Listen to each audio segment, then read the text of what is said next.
The first true crack appeared not with a bang, but with the small, clear voice of my daughter. It was a sound that should have been sweet, a simple childish curiosity, but it landed in the middle of our dinner table like a shard of glass. Until that moment, the evening had been a perfect performance, a tableau of familial harmony that I had spent the entire day meticulously curating. Our home, especially in the soft glow of the dining room chandelier, was a testament to a life built carefully, brick by brick. The walls were a warm taupe, adorned with large, abstract paintings that Keisha had chosen for their emotional resonance.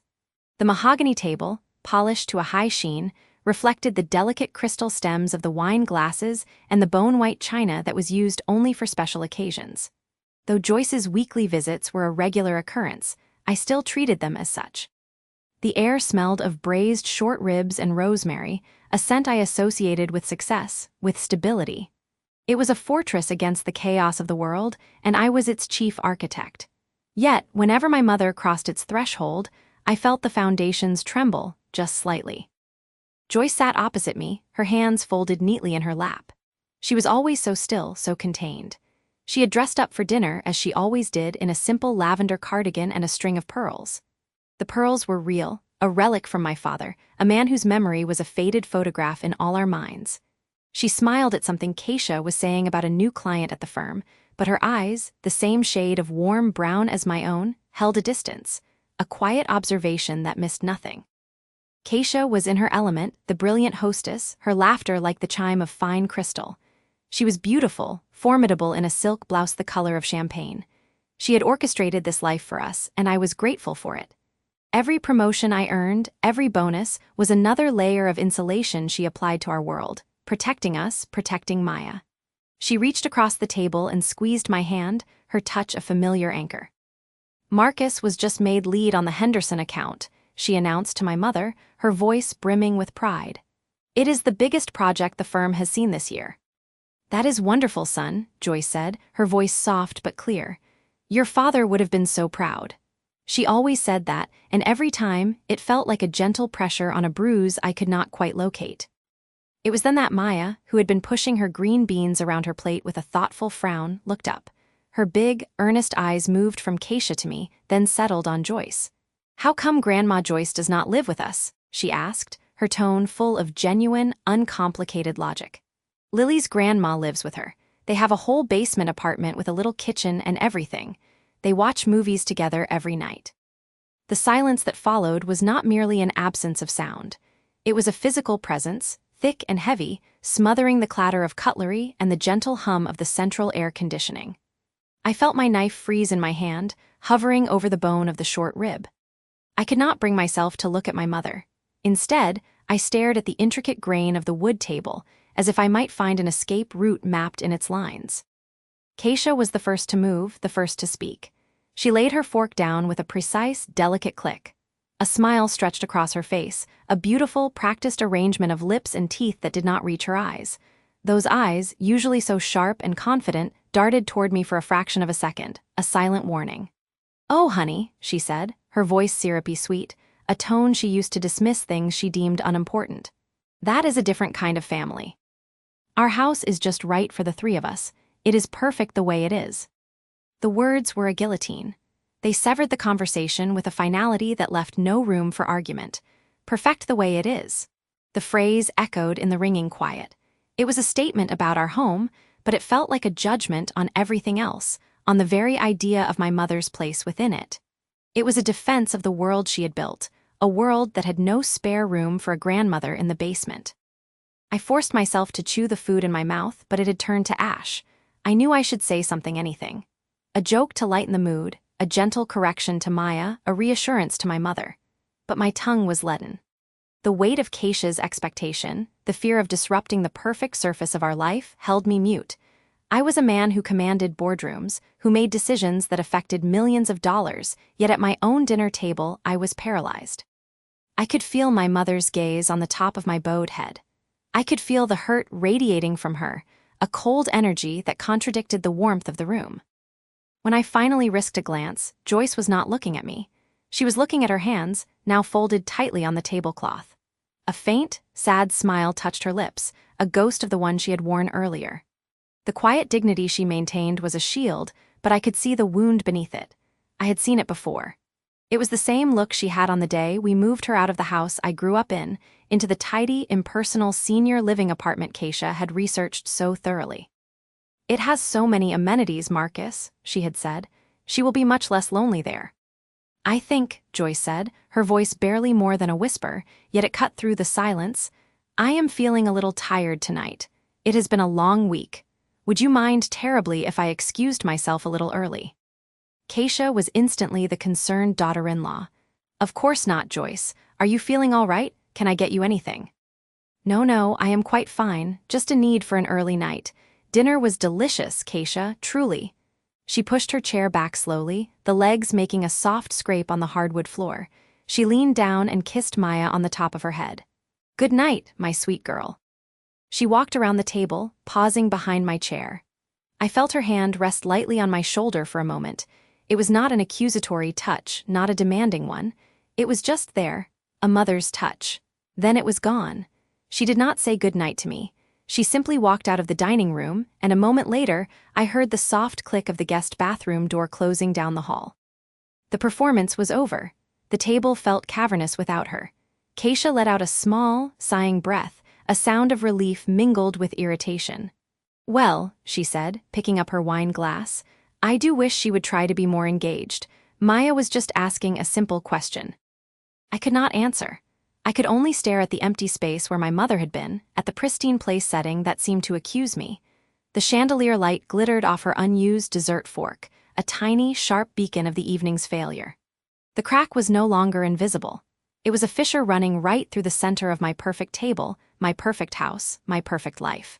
And I knew, with a cold certainty that settled deep in my gut, that it would only grow wider. The silence from the hallway felt heavier than any I had ever known, and I understood that my mother was not just going to the bathroom.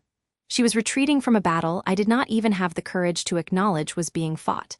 And the worst part was, I had no idea how to follow her, or if I even should. The silence in the wake of Maya's innocent question seemed to stretch for an eternity, thick and heavy as winter fog.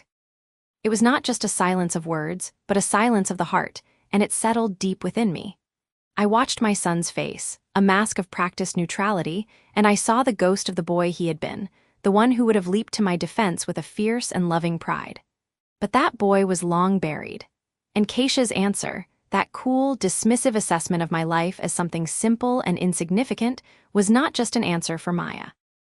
It was a reminder of the agreement, the unspoken treaty that had governed our family for 25 years. It was a warning, aimed directly at me, to maintain my post. But something had broken. That question, "What did you do, Grandma?" had struck a chord so fundamental it vibrated in my very bones. It was not a question about a job, it was a question about a life.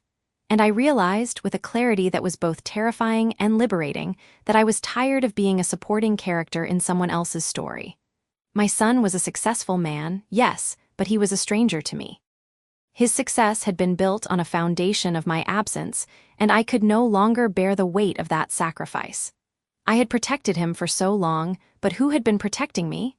Who had been protecting the truth? The decision did not come in a thunderclap, but as a slow, steady resolve that warmed me from the inside out. It was time. Time to stop protecting Marcus from a past he had allowed to be rewritten, and time to start reclaiming the grandmother I was meant to be for Maya. I needed to speak the truth aloud, to hear it in my own voice before I could ever hope to share it. There was only one person in the world who would understand, one person who had known me before the great silence fell. Sister Alina. The following Tuesday, I found myself walking up the familiar gravel path to St. Brigid's Convent. The air smelled of damp earth and blooming lilacs, a scent that had not changed in 50 years. The building itself was a sturdy, red-brick testament to time, its windows gleaming like kind eyes. Sister Alina was in the community room, her silver-rimmed glasses perched on her nose as she worked on a crossword puzzle. She looked up, and her face, a roadmap of laugh lines and wisdom, broke into a radiant smile that reached her eyes. "Joyce," she said, her voice a soft, familiar melody. "I had a feeling you would come today. The lilacs are in full bloom. You always loved the lilacs." We settled into 2 worn, comfortable armchairs by the window, a pot of strong tea between us on a small table. For a while, we spoke of small things, the easy shorthand of a friendship that spanned decades. But she could always see right through me. She placed her cup down gently and fixed me with that gentle, penetrating gaze.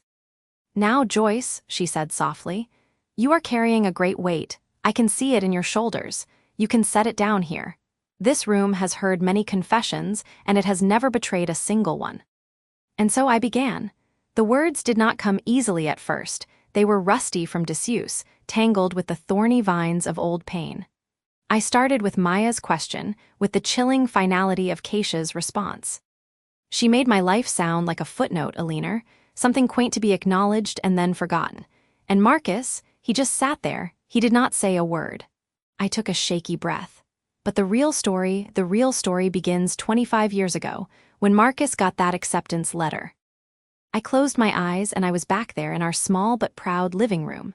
The letter from the university, thick and important, lay on the coffee table like a crown jewel. Marcus was beaming, his future stretching out before him, bright and limitless. I was so proud I thought my heart would burst. Keisha was there too, her arm linked through his, sharing in his triumph. She was always so ambitious, so sharp. I admired that about her then. I thought she would be a strength to him. A few days after the celebration, I continued, my voice dropping to a whisper. Keisha came to see me alone. Marcus was out with his friends. She sat right where you are sitting, Alina. She complimented the house, my baking, but her words were like polished stones, smooth and cold. I recounted the conversation as if it had happened yesterday. How Keisha had slowly, skillfully, turned the talk to Marcus's future. She spoke of the world he was entering, a world of legacy and connections, a world where first impressions were everything. And then she said the words that have echoed in my mind for a quarter of a century. She told me that my presence, my manner, would hold him back, I said, the memory causing a physical ache in my chest. She said I was too obvious, that my working-class roots were written all over me, from the way I spoke to the way I held a teacup. She said that if I were too involved, if I visited too often, his new friends, his professors, would see me and make assumptions about him, that I would become an embarrassment, an anchor around his brilliant neck. Tears welled in my eyes, but I did not bother to wipe them away.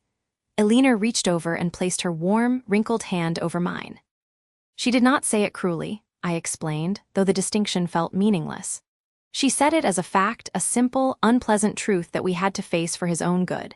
She suggested an arrangement, that I would gradually distance myself, that I would tell Marcus I preferred my independence, that I did not want to be a burden, that I was set in my ways. She said it would be a gift, the greatest gift a mother could give. And I believed her. The most painful part was my own compliance.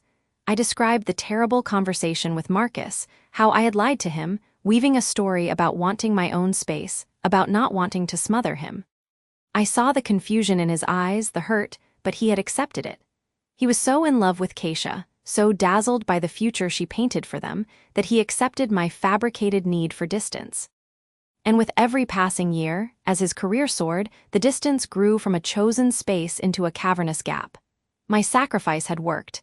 It had given him everything Keisha had promised, but it had cost me my son.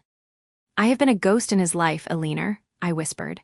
"A polite, distant relative he calls on holidays, and I have watched Keisha sculpt him into the man he is today, successful, respected, and cold. So cold." Alina listened until I had finished, until the entire, sad story lay in the space between us. She did not offer platitudes or easy solutions. She simply sat with me in the truth. "You have carried this alone for too long, Joyce," she said finally. "A sacrifice is only holy if it is chosen freely. This was a burden imposed. You have every right to reclaim what is yours." Her words were a balm and a battle cry. When I left the convent later that afternoon, the weight was still there, but it felt different. It was no longer a secret shame, it was a story, and stories are meant to be told. A few days later, I was in the kitchen, the radio playing a soft oldies station, when I saw Maya hovering in the doorway. She had a quiet, observant way about her that reminded me so much of Marcus when he was young. "Grandma," she said softly, "can I help with dinner?" The question was so simple, yet it felt like an open door. "Of course you can, sweetheart," I said, my heart giving a little leap. "Come in, I am just starting the gravy. It is your father's favorite." I showed her how to measure the flour, how to whisk it into the pan drippings so it would not lump. The air filled with the savory scent of rosemary and thyme, and as we worked side by side, something loosened inside me. "You know," I began, my voice a little tentative, "this was my mother's recipe. She taught me to cook in a kitchen even smaller than this one. We did not have much, but we always had enough to share. She believed that good food was a kind of love." Maya listened, her brow furrowed in concentration, not just on the gravy, but on my words. I told her about growing up in a neighborhood where everyone knew everyone, about the community dances, and about the first time I baked a cake entirely on my own and burned the frosting. She laughed, a real, genuine sound that warmed the whole room. It was just a beginning, a few small pieces of my true self offered like gifts. But as I watched her carefully stir the pot, a new and dangerous hope began to bloom within me.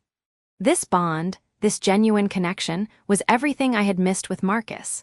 But I knew, with a certainty that chilled me to the core, that Keisha would not allow it to grow unchallenged. She would see this new closeness as a threat to the carefully constructed world she had built. And I knew, as I looked at my granddaughter's open, trusting face, that the peace of this kitchen was fragile and that the real confrontation was still to come. The silence in our house had become a physical thing, a third presence that lived and breathed with us. It was heavy and thick, and it absorbed all the happy noises a home is supposed to make. For 2 weeks, we had moved through the rooms like ghosts, careful not to touch, not to speak, not to disturb the fragile truce that had settled after the explosion. I kept waiting for the ground to open up and swallow me whole because I absolutely knew, it was my fault. It had happened so stupidly. Keisha had asked me about my day, a normal question, and I was so full of the secret joy of my afternoons with Joyce that it just spilled out. "Joyce showed me how to braid my hair like hers," I had said, the words out before I could catch them. The name hung in the air, a bomb I had not known I was holding. Keisha's face did not crumple, it hardened. It became a mask of such cold fury that I took a step back. "Joyce," she had repeated, her voice dangerously low. "You have been seeing Joyce." The argument that followed was not loud at first. It was a hiss of venomous whispers behind their closed bedroom door, but I heard every word because I was pressed against the wood, my heart hammering in my throat. Keisha's voice, sharp as broken glass. "How could you allow this, Marcus? After everything we have done to protect her." Then Marcus's voice, weary, defeated. "She is not a stranger, Keisha. She is my mother." That was when the dam broke. The old secret, the one that had shaped our entire lives, erupted into the open with a force that shook the walls. "Your mother?" Keisha's laugh was a bitter, horrible sound. "The woman who gave you up, the woman who chose her addiction over her own child, that is the woman you are letting our daughter spend time with." There was a long silence. I could picture my father's face, the pain etched deep into lines I had only recently learned to see. When he spoke again, his voice was quiet, but it carried a weight that silenced even Keisha's anger. "She did not choose it, Keisha. She sacrificed me." And then he told her. He told her everything Joyce had told me. About the debt, about the threat, about the impossible choice to ensure her son had a life, any life, away from the danger she could not escape. He confessed that he had known, that he had carried the truth of her sacrifice like a stone in his heart for years, a secret he felt he had to keep to preserve the family Keisha had built for him. The fight did not end there. It raged for hours, shifting from anger to grief to accusations of betrayal. But the heart of it, the terrible, beautiful truth, was out. The carefully constructed image of our perfect family, built on a foundation of a lie of omission, was completely dismantled. The reckoning had come. The fallout was a landscape of tense quiet. Keisha did not speak to Marcus for 3 days. She moved around him as if he were furniture, her eyes avoiding his. The hurt in her was a deep, profound thing. She felt betrayed not just by Joyce's re-entry into our lives, but by Marcus's long silence. The man she had built a life with had kept a fundamental truth from her. It was Marcus who finally broke the stalemate. I came into the kitchen one evening to find them standing on opposite sides of the room, the space between them feeling like a mile. He was not angry.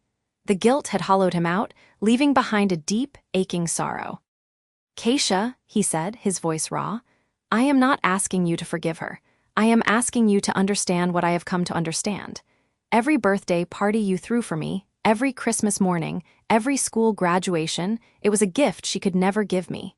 She gave me the chance to have those things by letting me go. I have lived a life built on her pain, and I have been too much of a coward to acknowledge it.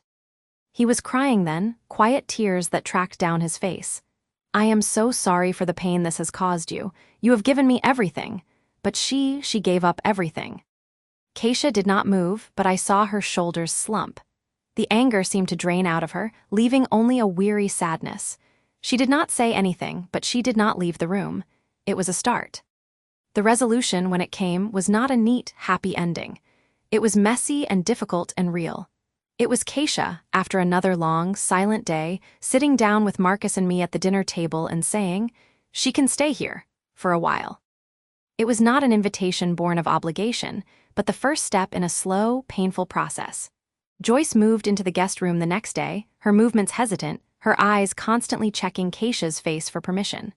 Our home became a fragile ecosystem of unspoken apologies and careful gestures. Joyce would make a meal. Keisha would wash the dishes. They would exist in the same space, a fragile bridge forming between them, word by silent word. The story closes on a Saturday morning. Sunlight streams into our kitchen, painting everything in a warm, hopeful gold. Joyce is standing at the counter, a familiar, well-loved recipe card in her hand. I am beside her, watching intently. "The secret," she is saying, her voice soft but firm, "is in the nutmeg. You must grate it fresh. None of that powder from a jar." She hands me the small grater and a whole nutmeg seed. Its scent is warm and spicy, filling the air. I concentrate, scraping the nutmeg against the fine blades, creating a tiny pile of fragrant dust. Joyce has already mixed the sweet potatoes, the sugar, the butter. She guides my hand as I fold the nutmeg into the filling. Her touch is gentle, sure. This is her famous sweet potato pie, the one from the story, the one she never got to make for her son. From the doorway, Marcus and Keisha watch. They are not touching, but they are standing together. Marcus has an arm braced against the doorframe, his body leaning into the moment. His eyes are on his mother, and they are full of a complicated, aching love. Keisha's arms are crossed, but her posture is not defensive. It is thoughtful. She is watching Joyce teach me, watching a piece of a history she never knew being integrated into our present. Joyce places the pie dish into the oven and closes the door. The kitchen fills with the promise of its warmth. For a moment, everything is still. Joyce looks at me, and then her gaze shifts to the doorway, to her son and the woman who raised him. There is a question in her eyes, a hope so fragile it could break. Keisha meets her gaze. She does not smile, but she gives a small, almost imperceptible nod. It is not forgiveness. It is an acknowledgement, a beginning. The future for my parents is uncertain. There is so much pain to unpack, so much trust to rebuild. But in that moment, as the scent of baking pie begins to weave through the house, a symbol of Joyce's rightful place finally being honored, I allow myself to believe that we are not a broken family. We are a real one, imperfect and scarred, but finally, honestly, committed to the painful, necessary work of healing. And as I look from Joyce's hopeful face to the unreadable expression on Keisha's, I know the hardest part is only just beginning.